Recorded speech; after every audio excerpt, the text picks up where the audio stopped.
주님께서 여러분과 함께 또한 사랑케 하소서. 성 요한이 전한 거룩한 복음입니다. 주님께 영광을 돌립니다. 이런 일이 있은 지 사흘째 되던 날 갈릴레아 지방 가나에 혼인잔치가 있었다. 그 자리에는 예수의 어머니도 계셨고 예수도 그의 제자들과 함께 초대를 받고 와 계셨다. 그런데 잔치 도중에 포도주가 다 떨어지자 예수의 어머니는 예수께 포도주가 떨어졌다고 알렸다. 예수께서는 어머니를 보시고 어머니, 그것이 저에게 무슨 상관이 있다고 그러십니까? 아직 제 때가 오지 않았습니다. 하고 말씀하셨다.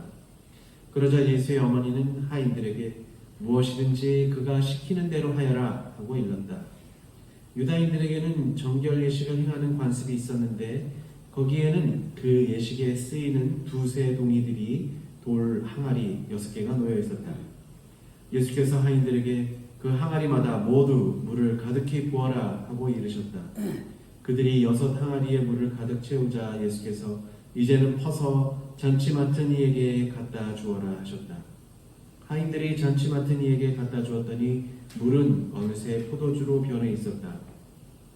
물을 떠간 그 하인들은 그 술이 어디에서 났는지 알고 있었지만 잔치 맡은 이는 아무것도 모른 채 술 맛을 보고 나서 신랑을 불러 누구든지 좋은 포도주는 먼저 내놓고 손님들이 취한 다음에 덜 좋은 것을 내놓는 법인데 이 좋은 포도주가 아직까지 있으니 웬일이요? 하고 감탄하였다. 이렇게 예수께서는 첫 번째 기적을 갈릴레아 지방 가나에서 행하시어 당신의 영광을 드러내셨다. 그리하여 제자들은 예수를 믿게 되었다. 주님의 복음입니다. 그리스도를 찬미합니다. 자리에 앉으십시오. 성부와 성자와 성령의 이름으로 아멘.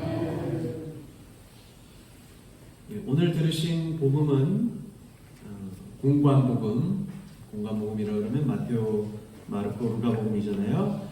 여기에는 없고요. 요한복음에만 나오는 복음입니다. 예수님과 성모님 그리고 첫 제자들이 가나라는 곳에서 있었던 혼인잔치에 초대받아서 가십니다. 가나는 이제 갈릴레아 지방에 있는 곳인데요. 많이 들으셔서 아시지만 그 당시 혼인잔치는요 거의 한 일주일간 했던 겁니다. 일주일. 꽤 오래 했죠. 오늘날에는 혼인을 얼마나 오래 하나요? 그냥 하루면 끝나죠. 하루면. 옛날엔 좀 길게 했을 것 같아요. 옛날에는 길게 했죠. 오늘날에는 그냥 하루 번개불에 콩고목질 하고 그냥 패백하고 그냥 인사드리고 그냥 비행기 타고 떠나버리고 그리고 식사하고 그냥 반가웠다 가고 그렇습니다. 장례식도 요새는 그냥 너무 짧게 하죠. 사흘 만에 그냥 하는데 옛날에는 어땠을까요? 옛날엔 좀 더 길었을 것 같아요. 멀리 있는 친척이나 뭐 가면은 오는데 시간이 걸리니까 그렇습니다. 만약에 요새도 그렇긴 해요. 요새도 자식이 해외에 있다. 그러면은 그 소식을 듣고 비행기 타고 오려면 사흘장 갖고는 모자라죠. 발세도 할 수도 있고요. 심지어 뭐 7일도 하고 뭐 이랬던 기억이 납니다. 여하간에 혼인잔치에서는 빠질 수 없는 것들이 있죠. 뭐가 빠질 수 없을까요? 술과 음식과 또 보니까는 뭐 우리나라 사람들은 안 그런데 외국 사람들은 그렇게 춤을 열심히 춰요. 우리 영화 같은데 미국 영화 같은데 보면은 어떻게 하냐면 보면은 결혼식 끝나고 보면은 어딘가 모여가지고 다들 이렇게 막 춤추고 막 그러죠. 그런 거 영화 같은 데서 이렇게 자주 보실 것 같습니다. 마찬가지였을 겁니다. 춤은 빠질 수가 없었던 거죠. 술과 음식, 춤. 네. 오늘 복음 말씀만 보자면 성모님이 약간 오지랖을 부리시는 것 같아요. 오지랖을 부리죠. 포도주가 떨어졌다. 그러니까 예수께 알려주시는 거예요. 그러니까 예수님이 잔치에 참여하신 지가 오래된 건 아니까 혼인잔치가 꽤 길게 있다가 마지막쯤에 오셨나 봐요. 그러니까는 포도주가 떨어졌다. 어떡하냐 아들아. 그러니까 예수가 뭐라고 그랬어요? 예수님이 엄마 왜 그러세요? 그 왜 이 사람들까지 신경 쓰세요? 뭐 이런 것 같아요. 분위기가 그런 분위기였어요. 아직 제 때가 오지 않았다 이렇게 말씀을 하시지만 그렇습니다. 근데 예수님 어머니는 아들이 기적을 보일 것을 아셨나 봅니다. 그러니까 그렇겠죠. 그런데 그런 사적인 일을 부탁할 수 있는 사람은 어머니가 사적인 일을 이렇게 부탁할 수 있는 경우는 누구에게 그렇게 할까요? 남편에게요? 남편 잘 안 들어줄 수도 많아요. 근데 아들에게 그럼 보통 뭘 이러면서 들어주긴 하고 뭐 이러죠. 딸은 더 잘 들어줄 수도 있을 것 같고 그렇습니다. 근데 어쨌든 어머니하고 아들이 제일 친하니까 얘야 여기 포도주가 떨어졌다 이랬던 것 같습니다. 근데 이제 섭섭한 말씀이지만 어머니는 아들을 누구보다 잘 알고 있다고 생각하겠죠. 근데 섭섭한 말씀이지만 예수님은 나중에 뭐라 그러면 어머니가 이렇게 아들 만나러 왔다고 하니까 예수님을 따르는 이들이 여기 있는 이들이 나를 믿고 따르는 이들이 나의 어머니요 나의 형제 자매다라고 누이다 할 정도로 였어요. 그러니까는 조금 섭섭하셨겠죠. 그리고 복음에도 예수님은 당신의 때가 아님에도 불구하고 어머니의 말씀을 듣는구나라는 어쩌면 약간 이상한 믿음이 생길 수도 있어요. 그래서 우스운 이야기가 좀 전해집니다. 우스운 이야기가 있었는데요. 어느 날 예수님께서 이제 천국을 이렇게 걸어가시는데 예수님을 보고 어쩔 줄 몰라 하는 사람들을 만나요. 그리고 약간 좀 이 사람 여기 있을 사람이 아닌데 한 사람이 있는 거예요. 그러니까 왜 그럴까? 왜 이 사람도 있을까? 하고 보니까는 성모님께서 어디 구멍이 있었나 봐요. 거기서 몰래 사람을 막 들여보내는 거예요. 그러니까 지옥에 있을 법한 죄인들을 갖다가 몰래 이렇게 꺼내오는 거예요. 그러니까는 아들이 보면 어떻게? 어머니 이러시면 안 됩니다. 그런 거예요. 그러니까 성모님이 얘야 이 사람들도 다 나와 너의 자녀들이 아니냐. 저곳에서 죄를 뉘치고 나와 너에게 살려달라고 외치는데 꺼내지 않을 수가 없었단다. 뭐 이렇게 말씀하셨다. 아이고 우리 어머니들은 이렇게 말릴 수가 없을 때가 있죠. 근데 따지고 보면은 어머니 입장에서는 내 자식이 고통받고 있는데 그걸 거기다 두고 싶지 않은 생각도 있을 것 같습니다. 그러니까 복음에서도 그렇거니와 이렇게 보니까 천주교에서는 그 성모님에게 기도를 많이 해요. 뭐 이렇게 좀 뭐 해주십시오. 당신 아들을 통해서 뭐 이렇게 해주십시오. 이렇게 막 기도를 합니다. 그러니까 개신교에서는 뭐라 그러냐? 천주교를 저거 마리아 교다라고 그래요. 그리고 뭐라 그래요? 마리아 믿는 교다, 그러니까 이단이라고 합니다. 그렇다고 성경과 복음에 따르면 성모님은 사실 예수님하고 가장 가까웠던 분이에요. 가깝지 않을 수가 없어요. 아들을 낳았는데 그럼 사이가 나빠요. 원수도 아닌 거죠. 그리고 오늘 복음에서처럼 실제로 예수님께서 때가 되지도 않았음에도 어머니의 부탁을 거절하지 않으셨어요. 그러니까 무조건 우리가 그래 그럼 성모님을 우리 무조건 배척해야 되냐? 그럴 수도 없는 노릇이죠. 복음 성경에도 그렇게 나와 있는데 성모님이 인간의 구원을 위해서 예수님께 기도하는 것은 분명하죠. 근데 중요한 것은요, 성모님이 그런 기도를 들어주시는 거냐? 그게 아니라 기도를 들어주시는 것은 분은 예수님이라는 거예요. 예수님. 복음에서도 성모님이 예수님한테 간구하는 거죠. 이것 좀 해주면 안 되겠니? 포도주가 다 떨어졌다고 그러는데 그 최종 결정은 누가 내리느냐? 예수님께서 내리시는 겁니다. 그러니까 조금 모양이 이상하지만 예수님께서 당신의 때가 오지도 않았음에도 어머니의 부탁을 들어주시는 바람에 예수님께서 보이신 첫 번째 기적이 오늘 일어난 거예요. 가나에서. 그리고 오늘 선포된 복음 마지막에 제자들이 예수님을 믿었다라고 합니다.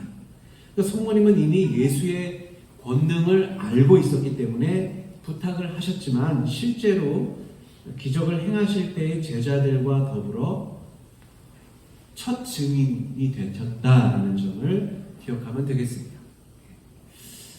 복음으로 돌아와서 수수께끼와 같은 말들을 한번 되짚어 볼까 합니다. 예수님께서 아직 제 때가 오지 않았습니다 하고 이렇게 하셨는데요. 그럼 그때 예수님의 때, 예수님의 시간이 정확히 언제인가 라는 의문이 듭니다. 아직 때가 오지 않았음에도 오늘처럼 당신의 영광이 드러났는데 그 영광은 그럼 기적을 통해서만 드러나는가 라는 의문도 또 듭니다. 그리고 제자들은 그럼 기적을 통해서만 예수님을 믿게 되는가 라는 의문도 듭니다. 보면은 예수님이 먼저 제자들을 불렀거든요. 그럼 그때 제자들은 믿지 않았다는 거예요, 예수님을. 그런 의문도 들죠. 이런 것들을 보면 좀 말씀을 오늘 해석하기가 좀 어렵습니다. 정말 예수님의 때가 언제인지, 그리고 꼭 기적을 통해서만 영광이 드러나는지, 그 기적을 통해서 비로소 제자들이 정말 예수님을 믿었는가, 뭐 이런 것들은 사실 정확하게 무엇이다 라고 해석하기가 좀 어렵죠. 그러면 일단 우선 예수님께서 가나에서요 첫 번째 기적을 행하셨다고 우리가 지금 읽고 있는 이 공동번역성서는 그렇게 기적이라고 번역을 합니다만요. 제가 이제 찾아봤어요. 개역개정이라고 해서 이제 개신교에서 가장 권위 있게 쓰는 개역개정 성서에서는 뭐라고 기적 말고 표적이라고 해석을 하고요. 천주교에서의 성경은 표징이라고 합니다. 그러니까 영어로 하면 사인이에요. 사인. 뭐 표징, 징표, 뭐 표적, 뭐 이런 말을 쓸 수가 있죠. 근데 보니까 요한복음에서는 사실 그 말이 더 맞아요. 표징, 뭐 징표, 표적, 뭐 사인이란 말이거든요. 사인. 아, 저거 무슨 사인이야? 라는 거죠. 우리가 이렇게 쓰는 거 말고 저걸 보면서 아, 저게 무슨 사인이다. 뭐 이런 말을 하죠. 그런 거와 더 걸맞아 보입니다. 물론 이제 기적이라고 해서요, 뭐 완전히 틀린 것은 아니지만 요한복음에서는 계속해서 이 표징, 표적에 가까운 표현들이 나옵니다. 기적은 물이 포도주로 변한 약간 이런 이적이죠. 이적에 집중하는 반면에 표징은 이런 초자연적이고 이적 말고 근본적인 믿음과 관계가 있습니다. 그래서 요한복음사가가 이렇게 그런 단어를 사용한 것 같습니다. 근데 기적도요, 사람들의 믿음을 불러일으키지만 사람들의 마음을 혹하게 하거나 단발적인 효과에 그치는 경우가 많습니다. 여러 이단이요, 어떻게 하면 기적을 행해서요, 사람들을 막 불러 모아요. 근데 희한하게 마지막에 뭐라고 하지 않으세요? 내가 이 기적을 행했으니까 내가 그리스도다, 내가 예수다, 내가 하느님이다 라고 주장해가지고요, 사람들을 오히려 더 나쁜 길로 인도하고 악용하는 경우가 많습니다. 옛날에 이단이라고 소위 우리가 말하는 사람들 보면 진짜 처음에는요, 기도해가지고 몇 명 뭐 낫기도 하고 막 그래요. 그러니까 막 어때요? 막 사람들이 구울 때가 좋아요. 근데 결국 마지막에 가면 어떻게 해요? 내가 그리스도다, 내가 하느님이다 이렇게 해가지고, 그리고 이상하게 돈을 모으거나 사람들을 성폭행을 하거나 이런 경우들이 너무나 많아요. 그러니까 기적은요, 수단인 겁니다. 목적이 되어서는 안 됩니다. 그러니까 사람들은 또 다른 기적, 더 큰 기적을 보여주세요. 그래서 그것을 목적으로 오기 때문에 문제가 발생하는 것이죠. 그러니까 표징은 그 사건을 떠올리고 그것만 바라게 하는 것이 아닙니다. 그러니까 기적만을 바라게 하는 것이 아니라 그 기적을 일으키신 분을 가리키는 겁니다. 그리고 그 기적을 왜 일으키시게 하셨는지, 희게 하셨는지, 그 기적을 일으키신 분의 사랑을 보게 하는 겁니다. 기적을 일으킨 사람을 무조건 믿게 하는 것이 아니라 그 기적의 진짜 주인이신 하느님을 믿게 하는 것이 목적입니다. 그러니까 기적은 수단인 것이죠. 근데 사실 표징도요, 표징도 수단이긴 해요. 가리키는 거예요. 가리키는 거. 그러니까 기적을 믿는 것이 아니라 표징은 가리키는 거예요. 어디를 가리키느냐? 하느님을 가리키는 거예요. 그 기적을 일으키게 하신 분을 가리키게 합니다. 그 혼인잔치에서요, 물이 포도주로 변한 일이 사실 기적이죠. 만약에 제가 물을 포도주로 변화시켰으면 전 부자가 됐을 것 같습니다. 누구나 다 그렇겠죠. 그냥 물 받아서 포도주를 변화시켰으면 그것만 갖다 팔아도 엄청난 이익을 얻겠죠. 기적이지만 사실 이것은 표징에 가깝습니다. 표징은요, 예수께서 사람들에게 베푸신 은총과 사랑을 가리키는 겁니다. 손으로 가리키는 거예요. 이것이다. 정말 포도주가 중요한 게 아니라 포도주를 변화시키신 분, 왜 포도주를 변화시켰는가?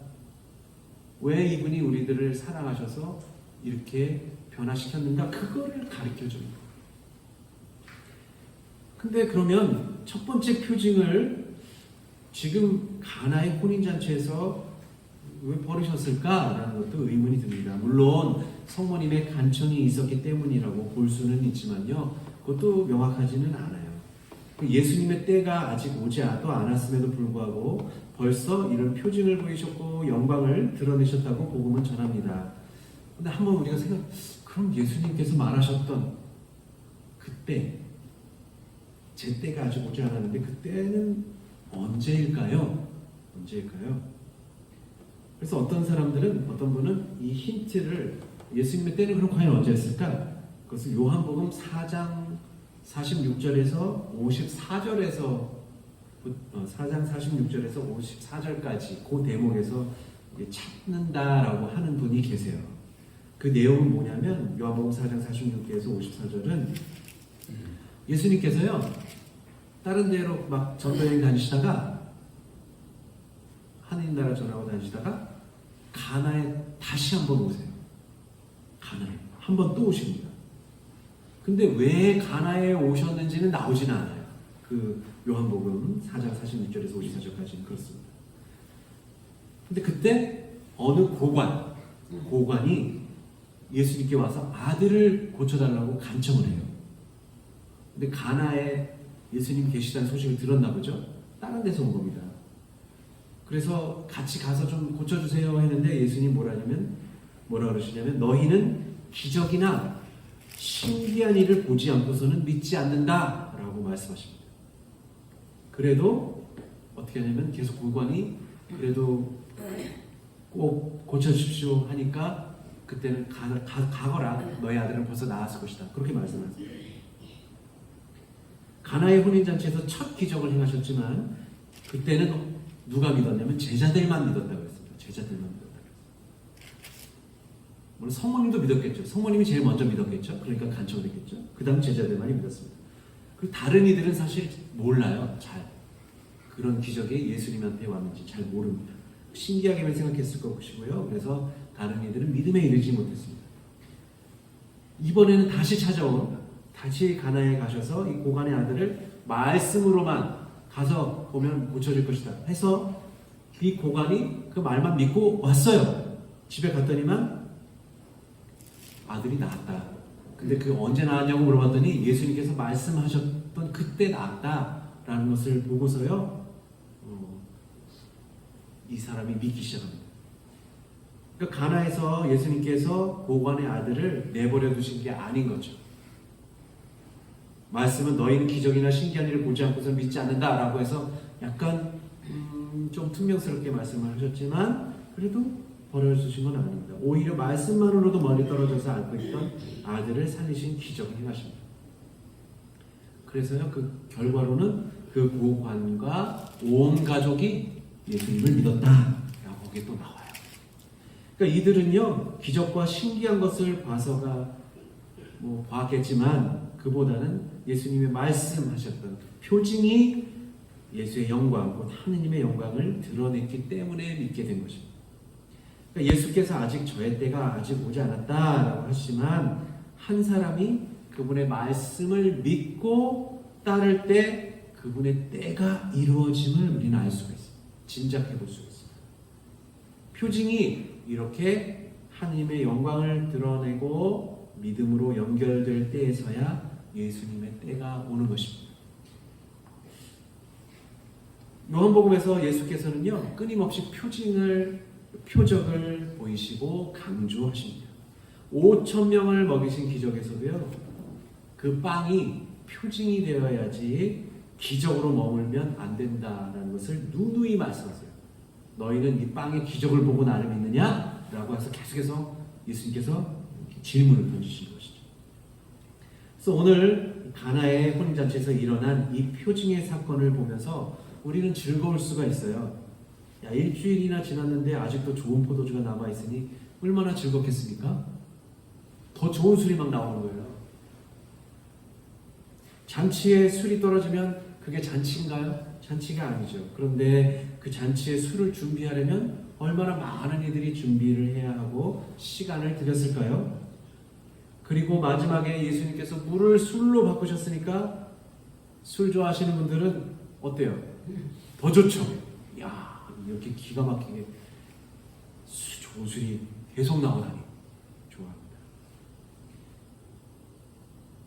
예수님께서 죽은 사람을 살리는 거, 정말 몇십 년 동안 병 걸린 사람을 살리는 거, 또 적은 빵 5개 정도로 막 5,000명까지 이렇게 많은 사람을 먹이신, 어떻게 보면 정말 고상하고 숭고한 사건이 아니라 이 첫 번째 표징으로 고작 물을 포도주로 변화시킨 이유, 그 이유는 사실은 잘 몰라요.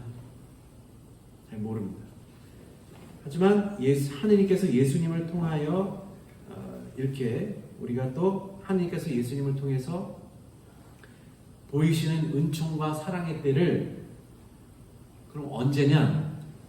정확히 몇 년, 몇 월, 며칠 이렇게 정하셨을까요? 아닌 것 같습니다. 그것도 아닌 것 같습니다. 그리고 복음에서 보듯이 하느님과 예수 그리스도의 영광이 드러나는 일은 정말 무슨 고상하고 숭고한 기적과 같은 그런 사건만이 아니라 우리 일상에서도 언제든지 드러날 수 있다는 것이죠. 술이 떨어졌을 때, 잔치에 술이 빠졌을 때, 정말 일상에서 언제든지 드러날 수 있는 것입니다.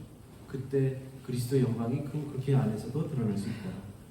하느님께는 그 어떤 하찮은 사건과 하찮은 사람이 없습니다. 표징은 가리키는 역할입니다. 무엇을 가리키느냐면 바로 믿음을 가리킵니다. 우리가 배를 타고 강을 건넜으면 배는 강둑에 두어야지 배를 또 짊어지고 또 무트로 가지 않는 것과 같습니다. 기적은 그냥 기적으로 그대로 두면 됩니다. 그리고 나서 믿음으로 가는 돼요. 믿음에 당도하게 되면 하느님의 영광을 봅니다. 그 영광을 보게 되는 때가 바로 예수께서 하시는 일을 믿는 때입니다. 물이 포도주로 변하면서 사람들은 기쁘고 즐거움을 누립니다. 예수께서 표징을 보이실 때 우리들은 기쁘고 즐겁습니다. 우리의 신앙은 때로는 고통스럽고 또 그리스도인이라면 이걸 해서는 안 돼 하는 일들이 많다고 알려주지만 반대로 그 고통을 감내하고 해서는 안 되는 일을 그렇게 절제함으로써 이루게 되는 즐거움을 알려줍니다. 나 자신의 성장과 나의 믿음에 대한 확신을 더해줍니다. 그것이 예수 그리스도를 믿는다는 표징이 됩니다. 그 표징을 통해 우리도 하느님의 영광을 드러내는 도구가 되는 것입니다. 그리고 그 도구의 이름을 예수 그리스도의 성사라고 말하고 예수 그리스도의 사랑이라고 말합니다. 예수께서 왜 물을 포도주로 변화시켰을까? 예수 그리스도의 사랑이 있었기 때문에 변화시켜주죠. 여러분들은 예수 그리스도의 사랑을 믿음으로써 이제 물이 아니라 그리스도께서 변화시키신 포도주가 됩니다. 오늘 가나에서 벌어진 혼인잔치는 혼인하는 신랑 신부가 주인공이 아닙니다. 잔치의 주인공은 포도주가 되어서 예수 그리스도를 믿게 된 여러분입니다. 오늘 이 잔치에 참여하신 여러분들의 그리스도에 대한 사랑에 대한 그리스도의 사랑에 대한 믿음을 통해서 그리스도의 영광이 드러나기를 간절히 기도하겠습니다. 아멘. 성부와 성자와 성령의 이름으로 아멘.